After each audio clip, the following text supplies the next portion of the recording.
안녕하세요, 여러분. 저는 언뜻 보이기는 상당히 평범한 사람처럼 보이지만 실제로는 아주 독특한 사람입니다.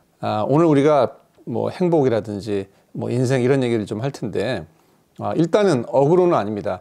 영상 중에 이런 제목을 가지고 있는 컨텐츠들을 실제로 보면은 뻔한 얘기로 끝나는 경우, 혹은 너무 그 말이 위대하고 참이라서 그 말이 맞는 거는 알겠는데 뭐 그래서 어쩌라는 거냐 이런 식으로 끝나는 영상이 많아요. 그런 면에서 오늘 영상은 절대 그런 종류의 것은 아니니까 안심하고 끝까지 봐주시길 바랍니다. 항상 이런 주제는 다양한 견해를 여러분들이 접하는 게 중요해요. 맨날 한식만 먹으면 지겹잖아요. 그래서 가끔은 저처럼 좀 독특한 사람, 남들과 다른 사람이 이런 주제를 어떻게 접근하고 있는지를 경험하는 것도 여러분들의 삶의 퀄리티를 높이는데, 또 어떤 분들에게는 상당히 중요한 메시지로 오늘 이 영상을 보는 경험이 쓰이지 않을까라는 기대도 해봅니다. 그리고 이런 행복이라든지 이런 형이상학적인 중요한 주제를 A는 B다 이런 식으로 단답형으로 이야기하는 그런 태도는 좀 위험한 발상이라고도 생각을 해요. 왜냐하면 우리는 모두 다 다른 환경, 다른 조건을 가지고 있기 때문에 모든 인류를 대해서 인생은 이런 것이다, 행복은 이런 것이다 라고 얘기하는 것 자체가 저는 상당히 위험한 발상이라고 생각을 하고, 여러분들도 마찬가지죠.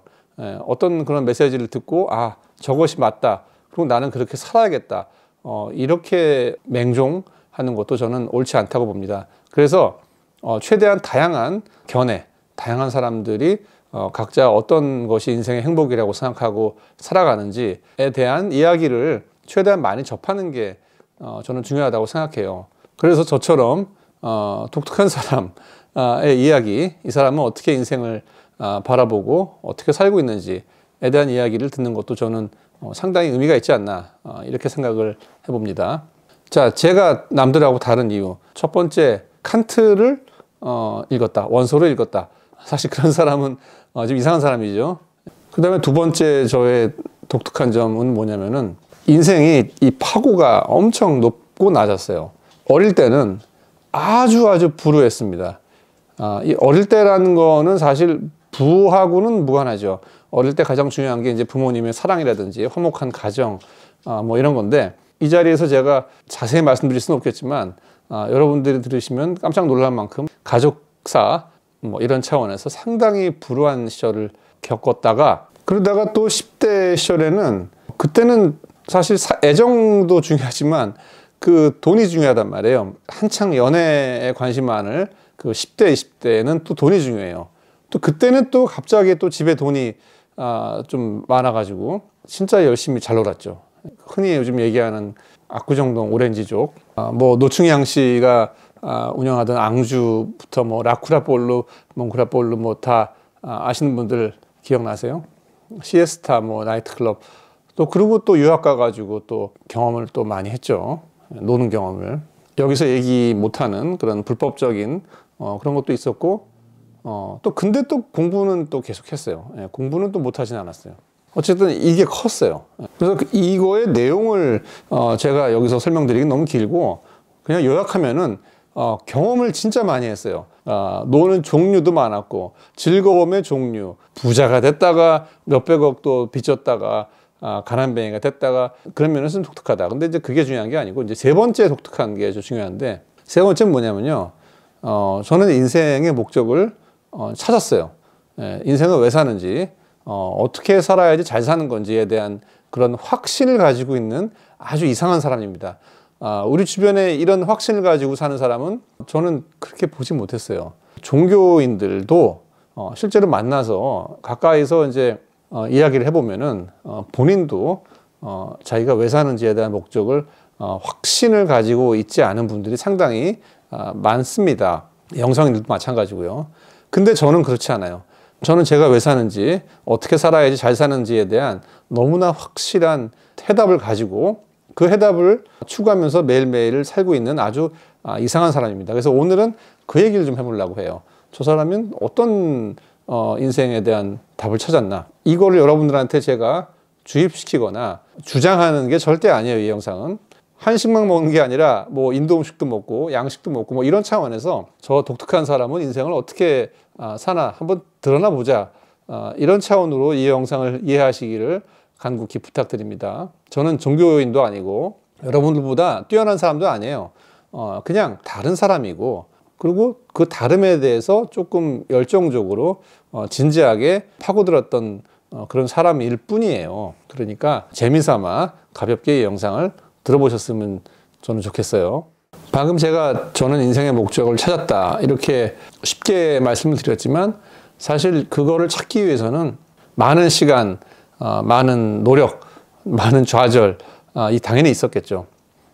종교 단체들도 여러 군데 깊이 있게 다녔었고, 또 영성단체, 그 다음에 철학자들, 물론 저보다 훨씬 뭐 철학에 대해서 조예가 깊으신 분도 많겠지만, 민간인 차원에서는 상당히 깊이 있게 여러 철학자들도 혹시 거기에 진리가 있지 않나 공부도 많이 했었고, 어떤 신비한 체험, 그것도 궁금하잖아요. 그게 혹시 인생의 진리인가. 그래서 그런 체험을 찾아서 뭐 지리산이라든지 인도에 갔을 때도 그러고 신비한 체험을 또 추구하기 위해서 노력도 많이 했었고, 또 수련도 많이 했고.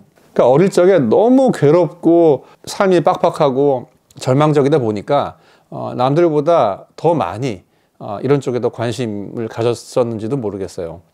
어찌됐든 간에 결론적으로 노력을 많이 한 거죠. 뭐 눈밭에서 막 뒹굴기도 하고, 그 야스퍼스의 한계 체험을 통해서 또 진리를 찾겠다고 막 전봇대에 막 일부러 부딪히기도 하고, 어쨌든 별의별 그 제정신 아닌 사람처럼 어떤 그 진리를 찾기 위해서 노력을 많이 했다. 가볍게 얻어진 결론은 아니었다. 뭐 이런 정도의 말씀만 드리고 싶어요. 그러니까 이런 독특한 배경을 가진 사람이 이야기하는 오늘 영상의 주제, 오늘 영상의 제목, 행복하게 사는 비밀은 뭔지 한번 들어보자. 그래서 그 얘기 좀 해볼게요. 제가 어릴 적부터 좀 이상한 게 하나 있는데, 영화에 보다 보면은 이제 그 시한부 삶을 살고 있는 그런 환자들이 요양원에 이렇게 있잖아요. 근데 이제 그분들 중에서 이제 담배를 피시는 분들이 있단 말이에요. 평소에 담배를 즐기시는 분들이.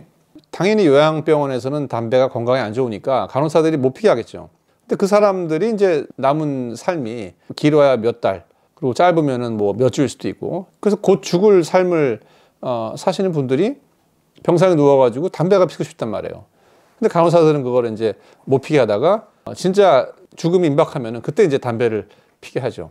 그래서 그 담배를 쫙 피면서 좋다. 이제 이런 걸 보면서 제가 궁금한 게, 저렇게 담배가 피웠을 때 행복하고 즐거운데 왜 저걸 못 피게 했나? 그러면 이제 죽음에 임박해서는 피게 하는데 왜 죽음에 임박하기 조금 전에는 못 피게 하는가? 그럼 과연 언제부터는 시한부 인생 환자가 어느 시점부터 담배를 피도록 허락하는가? 일주일 전인가? 아니면 한 달 전인가? 이게 궁금한 거예요. 그 시점이 언제인지. 일주일 전에는 펴도 되고 한 달 전에는 피면 안 되나요? 그럼 두 달은 안 되나요? 그러고 생각해 보면은, 아니 저 사람들이 인생이나 평범한 저 같은 사람의 인생이나 크게 차이가 없지 않나라는 생각이 드는 거예요. 그게 점점 연장이 되면은 우리도 결국은 일종의 시한부 인생을 사는 거잖아요. 영원히 사는 게 아니잖아요. 제 나이쯤 되시는 분들은 얼마나 인생이 빠른지 아마 체감하실 거예요. 저는 인생이 진짜 빨랐어요. 저는 아직도 뭐 어릴 적 10대 때 놀았던 그 시절이 몇 년 전 일 같은데 벌써 50살이 넘었다는 거예요. 그럼 이렇게 살다 보면 뭐 금방 또 죽겠죠. 그래서 저는 이 죽음에 대해서 상당히 먼 얘기가 아니라는 거를 매일매일 직감을 하고 살아요. 뭐 죽음이 코앞에 있던 저 멀리 있던 간에 어제 저기 있잖아요. 저기 보이는 게 죽음인데 뭐 그게 무서워할 것도 아니고 당연히 받아들여야 할 어떤 팩트인데, 그럼 내가 좋아하는 담배를 안 피는 이유에 대해서 생각을 해봐야겠죠. 요양병원에서는 건강 때문에 못 피게 하겠죠. 근데 여러분들은 도대체 담배를 왜 끊었죠? 지금 뭐 담배 안 피시는 분들이 대부분일 텐데 그 좋은 담배를 왜 끊었냐? 건강 때문에 끊었나요? 그래서 이 부분을 우리가 한번 좀 고민해 볼 필요가 있다. 이 세상에는 해서 즐겁고 재미있는 일들이 있는데 그거를 못하게 하는 이유들, 그거를 양보하게 하는 이유들, 그거를 포기하게 하는 그 이유들이 있단 말이에요. 우리가 담배를 끊는 이유들, 그것이 담배가 피면은 좋은 걸 알면서도 내가 그거를 자제하고 끊게 만드는 그 이유들이 도대체 뭐냐는 거죠. 만약 이 이유들이 막연한 거라면은 이거를 끊을 필요가 없죠. 이거를 포기할 필요가 없죠. 이 이유가 정당한 거라면은 나의 즐거움과 재미를 포기하는 게 말이 되지만 이게 정당한 게 아니라면은 사실 이거를 포기할 이유가 없는 거예요. 이게 상당히 중요한 이야기예요. 이게 뭐냐는 거죠. 우리를 즐겁고 재미있는 것을 추구하는 것을 방해하는 이게 뭐냐는 거죠. 이게 행복인가요? 더 큰 행복을 위해서 작은 행복을 포기한다. 우리는 이제 이렇게 지금 배우면서 살고 있단 말이에요. 그럼 더 큰 행복이 뭐냐는 거죠, 도대체. 이 지점에 오늘의 핵심 내용이 들어가 있습니다. 더 큰 행복이 도대체 뭐냐? 유니버설하고 얼티메이트한 그런 해피니스, 그런 행복이 도대체 뭐냐, 그 실체가. 그게 정말 존재하는 거냐? 존재하나요? 저는 그렇게 생각하지 않습니다. 얼티메이트한 행복은 존재하지가 않아요. 제가 너무 쉽게 얘기하는 것 같지만 이 밑에는 여러 가지 수많은 경험과 많은 학자들, 철학자들, 종교인들의 인사이트가 녹아있는 이야기이기도 합니다. 얼티메이트한 행복은 존재하지 않는다. 그래서 행복은 존재하지 않는다라는 책도 있어요. 행복은 상당히 막연한 개념이에요. 인간은 그 얼티메이트한 행복을 영원히 감지 못해요. 그래서 많은 철학자들은 인생의 실체에 대해서 거의 유사한 표현으로 정의를 합니다. 우리의 인생이란 뭔가를 막 추구하면서 사는데 그것을 추구하지 못했을 때 오는 좌절감 혹은 그것을 추구했을 때 얻게 되는 행복이 아니에요. 그것을 추구했을 때 얻게 되는 권태. 막상 그거를 딱 얻은 순간 권태가 오거든요. 뭔가를 추구했을 때 그거를 얻게 되면은 권태에 빠지고 얻지 못하면은 좌절에 빠지고 이 사이를 시계추처럼 왔다 갔다 할 뿐이다. 근데 행복이란 뭐냐? 이 사이에서 잠깐 이 양극단의 스트레스를 느끼지 못하는 아주 찰나의 순간, 그것을 우리는 행복이라고 착각을 한다. 이런 식으로 특히 이제 쇼펜하우어가 이런 표현을 많이 했죠. 그래서 행복이란 거는 일루전이에요. 실체가 없어요. 그래서 우리가 기껏 경험할 수 있는 행복은 스트레스를 경험하지 않은 아주 잠깐의 순간을 우리는 평온함, 그거를 이제 행복이라고 착각을 하는데 그런 평온함은 절대 오래 지속될 수가 없죠. 만약에 그거를 오래 지속되고자 노력한다면은 모든 스트레스에서 벗어나야 돼요. 속세에서 벗어나야죠. 나를 스트레스를 주는 모든 것에서 벗어나게 되면 어디로 빠지느냐? 바로 소확행으로 빠지는 거죠. 내가 가진 것 모든 거 안에 그냥 그걸로 만족하면서 아무 스트레스도 안 받고 격리한 상태로 사는 거예요. 그렇게 되면은 뭐 스트레스 차원에서 봤을 때는 그렇지 않은 경우보다 스트레스를 덜 받을 수도 있겠지만 인생이 재미가 없어요. 인생을 상당히 소극적으로 방어적으로 살게 되고 내가 누릴 수 있는 즐거움의 종류가 확 줄어버리죠.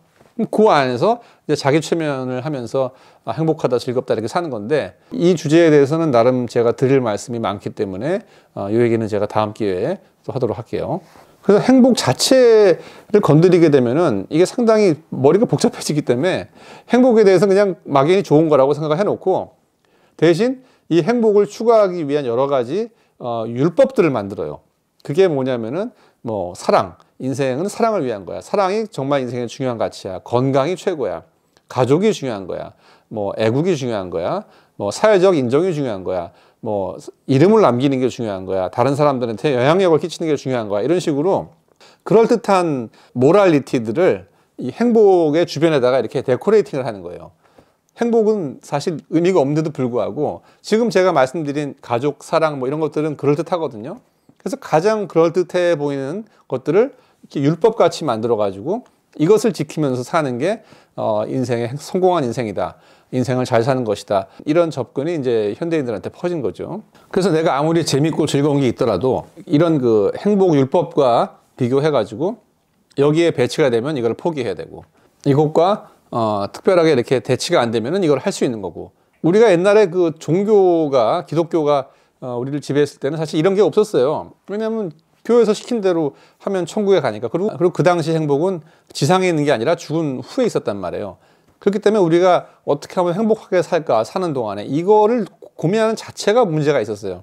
현실은 고통인 거고 여기서 율법 잘 지키고 교회에서 시키는 대로 잘 살면은 죽은 다음에 천국 가가지고 행복해라. 이게 기독교의 논조였기 때문에 옛날 사람들은 오히려 지금보다 사는 게 편했어요. 교회 율법 안에서는 모두가 또 평등했고, 그래서 우리가 뭐 머리 골치 아프게 뭐가 행복이냐, 뭐 가족이냐, 사랑이냐, 뭐 이런 거 따지지 않고 그냥 교회에서 시키는 대로 그냥 쭉 살면 됐지만, 교회가 지금 종교가 없어진 현대에는 이제 허벌판에 이제 내가 서야죠. 우리가 그래서 행복이 뭔지를 만들어내야 되는데, 행복이 뭔지가 알면 알수록 그게 존재가 모호하니까 자꾸 이런 종교의 율법이 아닌 이 행복의 율법을 만든 거죠. 그 율법이 바로 건강, 사랑, 우정, 사회적 인정, 세상에 이름을 남기는 것. 이게 율법이 돼서 우리를 지금 올가매고 있는 거죠. 왜 우리는 반드시 오래오래 건강하게 살아야 되죠? 왜 우리는 사랑을 많이 받으면서 살아야 하고, 왜 우리는 사람들한테 영향력을 끼쳐야 되고, 왜 이렇게 살아야 하는 거죠? 이건 나의 선택이지 내가 꼭 그렇게 살아야 할 이유는 없잖아요. 그리고 이렇게 살지 않으면 왜 난 또 비난을 받아야 되죠? 그리고 스스로에는 왜 죄책감에 시달려야 되죠?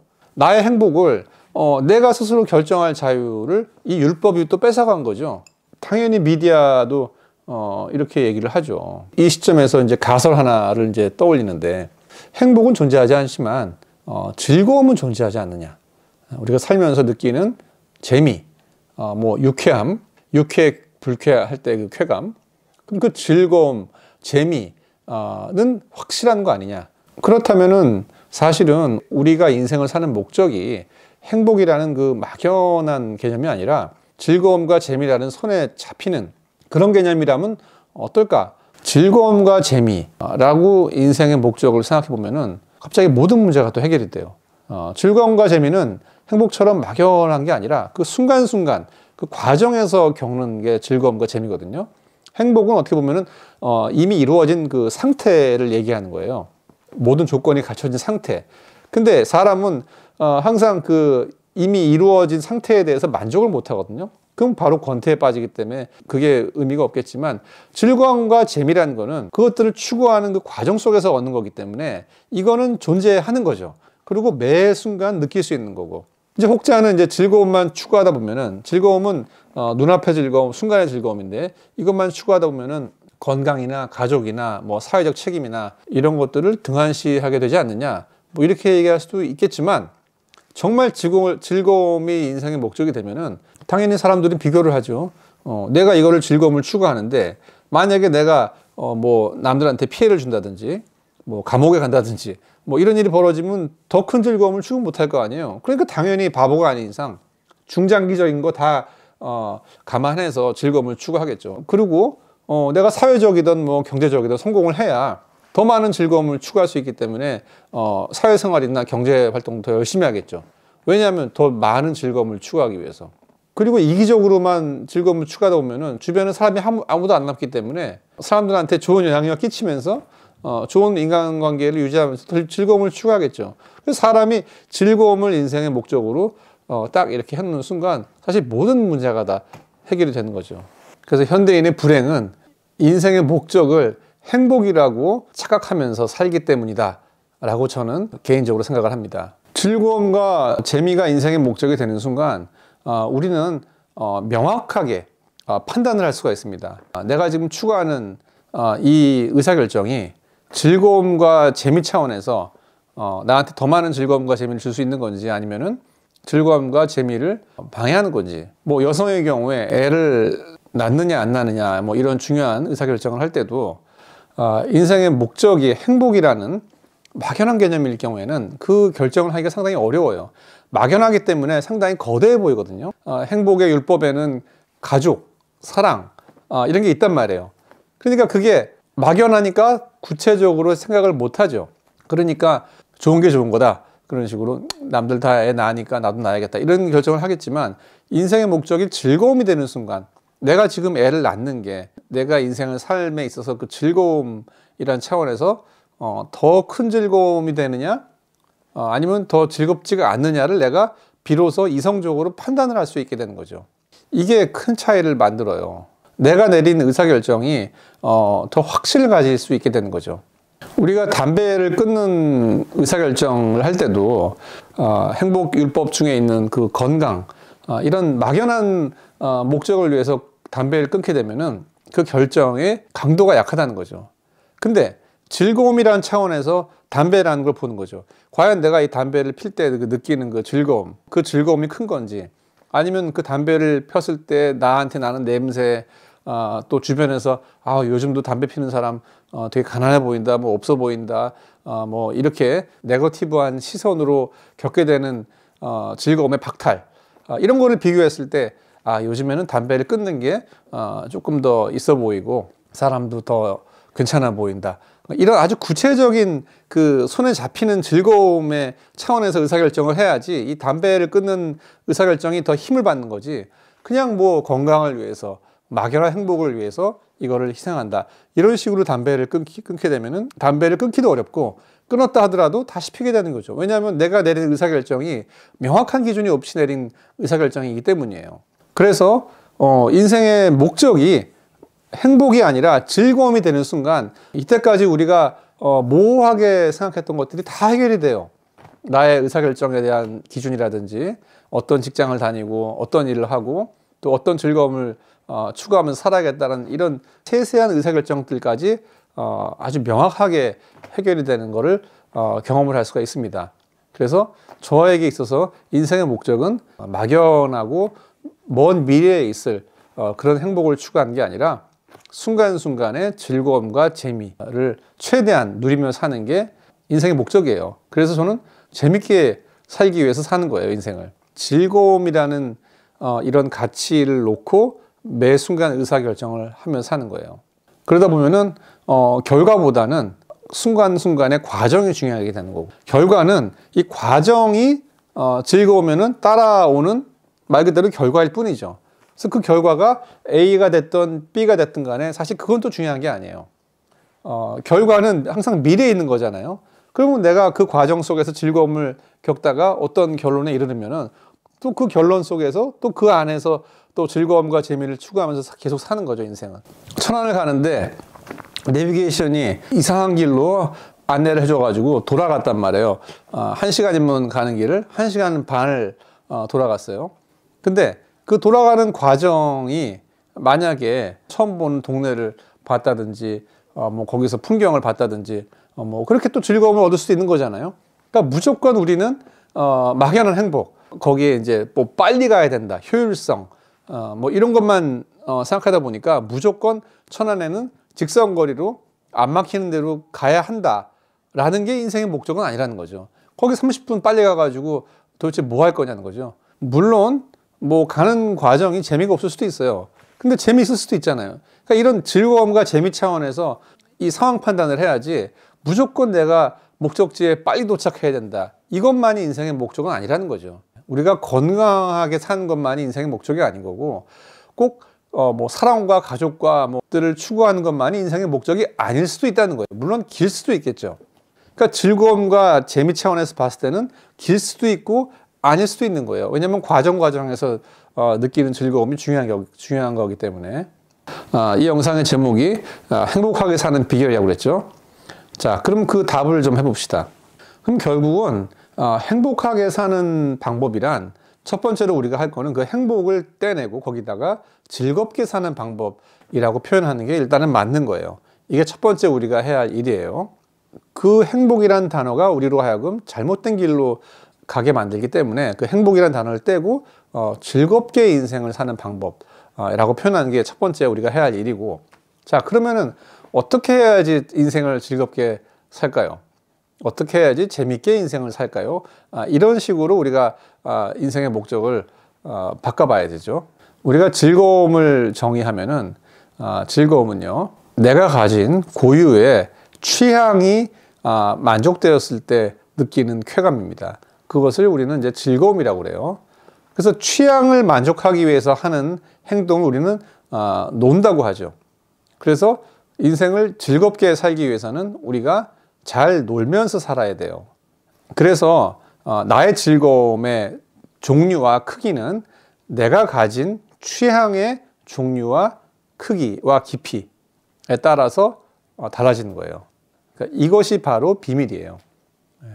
내가 인생을 살면서 얻게 되는 그 행복, 그 사실은 우리가 알던 그 행복은 실체가 없는 것이었고, 그 자리를 대체하는 것은 즐거움인데, 내가 얻을 수 있는 그 즐거움의 종류나 크기나 깊이는 내가 가지고 있는 취향에 달려 있다는 거죠. 내가 어떤 취향을 소유하고 있는가에 따라서 내가 이번 생에서 경험할 수 있는 즐거움이 달라지는 거예요. 이게 아주 중요한 얘기입니다. 취향에는 뭐 여러 가지가 있겠죠. 뭐 입맛도 있을 수 있겠고, 어떤 뭐 음악이나 뭐 영화를 보거나 어떤 이런 그 예술적인 취향이 있을 수도 있겠고, 어떤 그 육체적인 어떤 쾌감의 취향도 있을 수 있는 거예요.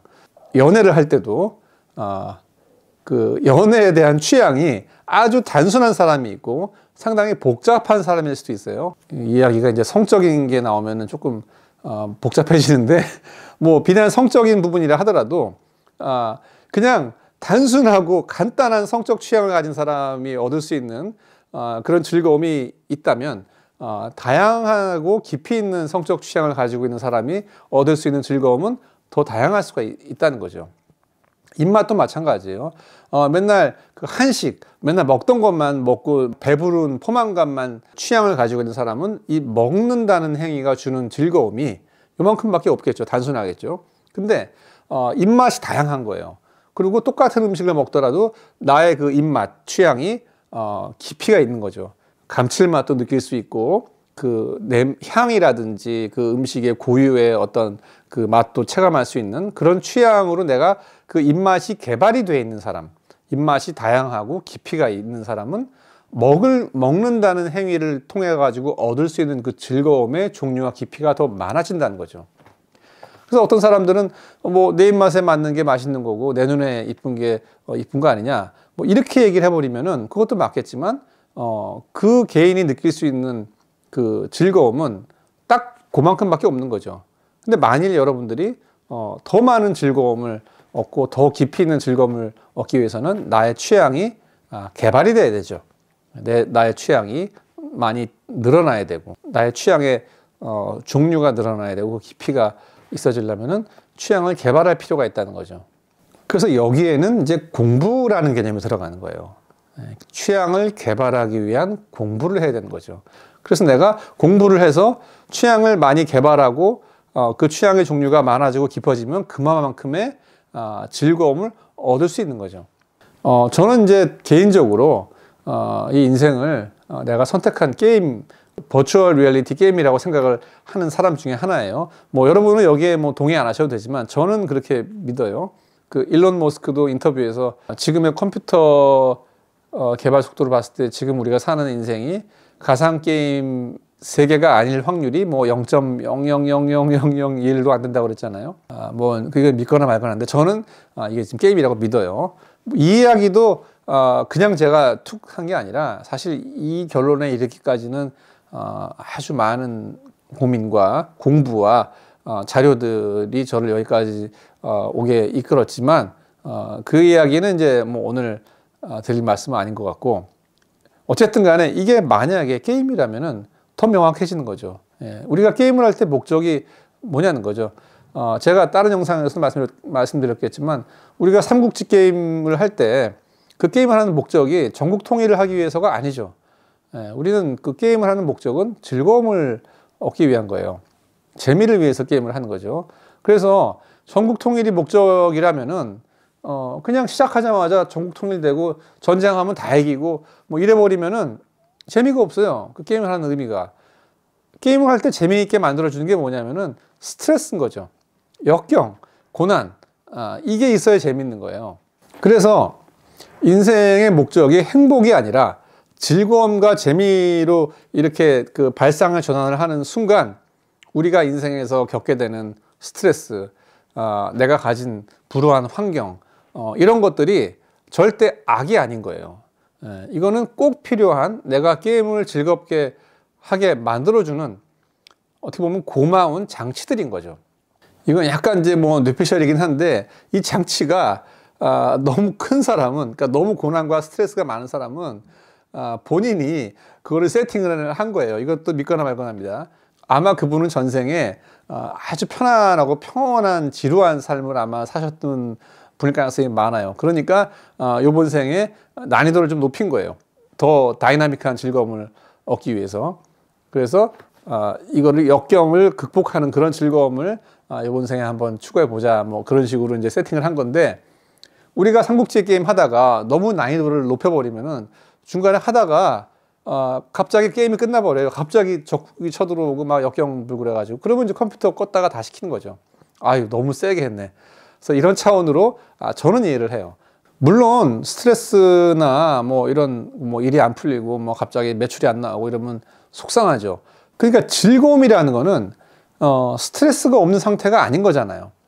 그거를 역경을 극복하는 것도 즐거움인 거고. 그래서 우리가 인생을 막연한 행복으로 여겼을 때는 이런 스트레스들이 아주 안 좋은 것들이지만, 그거를 즐거움으로 바꿔오는 순간 이런 스트레스도 필요하다. 그걸 받아들일 수 있는 이제 힘이 생기는 거죠.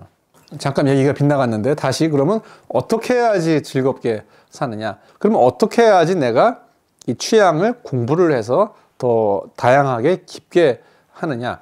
가장 좋은 방법은 벤치마킹입니다. 나 말고 다른 사람들을 보는 거죠. 그래서 그 다른 사람들은 어떤 즐거움, 어떤 취향을 가지고 어떤 즐거움을 추구하면서 사는지를 보고 공부를 하는 거예요.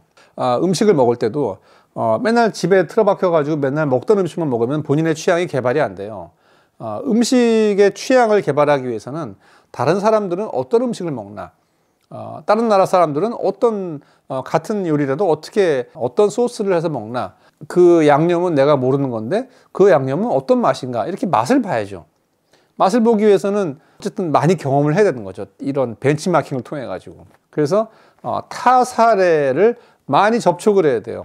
우리가 가장 쉽게 나 말고 다른 사람의 취향을 간접적으로 공부할 수 있는 장치가 뭡니까?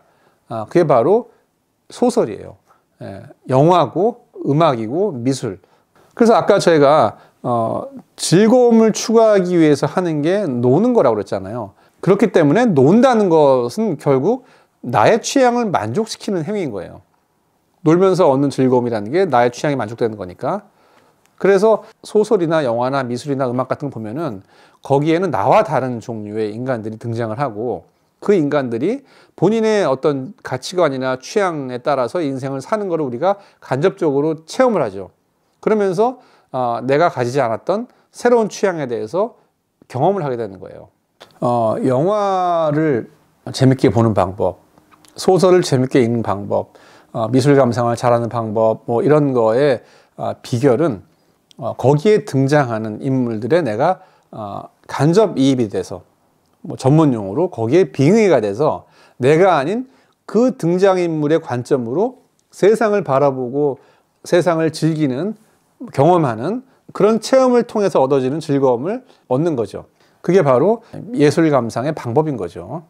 나는 가만히 있고 음악아 들려라, 영화 보여라, 스토리 보고 뭐 이런 즐거움은, 그것도 물론 즐거움이지만 그거보다 더 깊은 즐거움은 거기 등장하는 인물에 내가 빠져서 내가 몰랐던 세계관, 내가 몰랐던 가치관, 내가 몰랐던 그들의 취향, 내가 경험함을 통해 가지고 나의 취향이 개발이 되는 거죠. 이런 차원에서 예술 감상이 놀거리라는 거예요. 자, 그래서 결론을 얘기하면은 내가 인생을 더 행복하게, 즉 더 즐겁게 살기 위한 비밀은 잘 노는 거예요. 잘 놀아야지 재밌고 즐거우니까요. 근데 잘 놀기 위해서는, 논다는 것은 나의 취향이 만족됐을 때 얻어지는 그 즐거움, 그 쾌감을 느끼기 위해서 하는 행동이기 때문에 더 잘 놀기 위해서는 나의 취향이 개발이 돼야 돼요. 그러니까 놀되 나의 취향이 개발이 되고 그 개발된 취향을 마음껏 만족시키는 그런 놀거리를 많이 하면서 사는 게 인생을 즐겁게 사는 방법이에요. 그래서 이런 차원에서 우리가 놀거리라는 거를 봤을 때, 이 놀거리는 본인의 취향이 만족됐을 때 얻는 쾌감을 얻는 거기 때문에 그 이제 놀거리라는 게 이제 상당히 다양해지는 거죠. 뭐 방금 제가 설명드린 뭐 음악이나 미술이나 소설처럼 어떤 그 예술 작품을 감상하는 것도 놀거리인 거고, 그걸 내가 직접 창작하는 것도 놀거리인 거고, 뭐 운동하는 거, 뭐 몸을 가지고 노는 거, 뭐 호흡이나 명상, 뭐 이것도 다 놀거리인 거고, 쇼핑도 놀거리인 거고, 또 돈을 버는 것도 놀거리인 거예요. 노는 것과 이 돈을 버는 것과에도 상당히 또 이 관계가 있습니다. 잘 놀아야 더 돈을 많이 벌 수 있는 성공이 높아져요. 이것도 재미있는 이야기인데 이 얘기는 제가 다음 시간에 또 다음 기회에 또 드리기로 하고, 어쨌든 새로운 경험을 하는 거는 다 놀거리인 거예요. 먹는 것도 마찬가지고 요리하는 거, 뭐 데코레이팅 하는 거, 플레이팅 하는 것부터 해서 다. 그래서 행복하게 사는 비밀은 결국 나의 취향을 개발하는 거다. 그 취향을 개발하는 방법은 타인의 취향을 벤치마킹하는 거. 딴 사람들은 어떻게 노는지를 벤치마킹하고 그것을 공부하는 게 결국은 나의 인생을 더 즐겁게 살 수 있는 확률을 높여주는 가장 확실한 방법이다라는 결론을 드렸습니다. 기회가 되면 다음 시간부터는 그럼 도대체 뭘 하고 놀아야 재밌는가? 뭐 영화를 본다면 어떻게 영화를 봐야지 더 즐겁게, 더 재밌게 영화를 볼 수 있는 건지, 우리가 그림 작품을 감상한다 그랬을 때 어떤 취향을 가지고, 어떤 관점을 가지고, 어떤 테크닉을 가지고 놀아야 그림 감상을 더 재밌게 경험할 수 있는지, 이런 그 서브젝트들이 많아요. 제가 고독한 놀거리 마스터에 이제 그 놀거리에 대해서 몇십 가지가 설명을 드렸는데, 그런 것들은 이제 하나씩 한번 설명을 드려보는 기회도 가져보려고 합니다. 자, 오늘 긴 영상 봐주셔서 감사합니다. 고맙습니다, 여러분.